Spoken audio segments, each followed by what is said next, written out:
Well, the nearby natural gas February contract ripped to a 3-year high before rolling off the board, handing the baton to March NYMEX, which settled Friday at $4.35, up a hefty 20% on the week. This move was about far more than a routine weather pop. The Arctic blast sidelined close to 50 billion cubic feet of production and laid bare how quickly this market tightens when conditions turn hostile. On a personal note, I was vacationing on Florida's Gulf Coast, where we were preparing for unusually cold conditions this weekend, chill reaching all the way down to Miami. That said, this setup has been on the radar all week, giving the market ample time to price it in. From Saturday through Monday, roughly 15% of total U.S. output was knocked offline.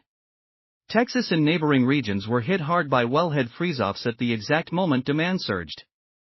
Lower 48 dry gas production was running near 110 billion cubic feet per day on Friday, up 3.4% year over year, but a meaningful portion of that frozen supply is proving slower to return than traders initially assumed. Layer on LNG exports holding firm around 17.7 billion cubic feet per day, and the system is clearly under strain. This is no longer just a weather-driven story, it's structural tightness colliding head-on with peak seasonal demand. That message was reinforced by the latest EIA report. The agency posted a massive minus 242 billion cubic feet draw for the week ending January 23, exceeding expectations of minus 237 billion cubic feet and dwarfing the 5-year average pull of minus 208 billion cubic feet. What's notable, and potentially bullish, is that this report didn't even capture the coldest part of the current Arctic outbreak.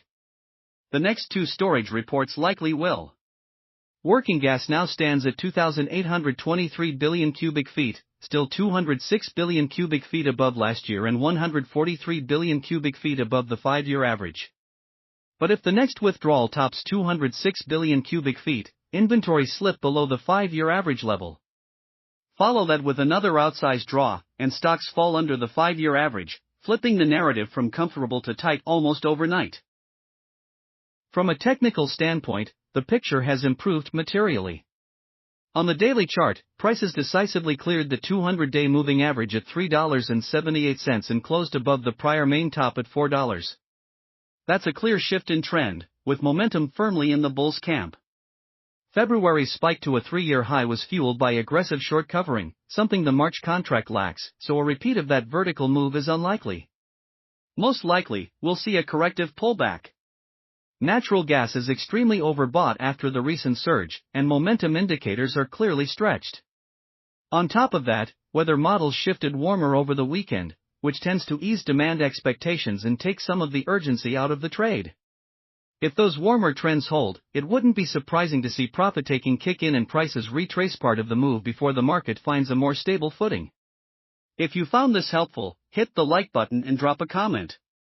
Support the channel if you'd like to help keep the content coming, and thanks for being here. I'll see you in the next one.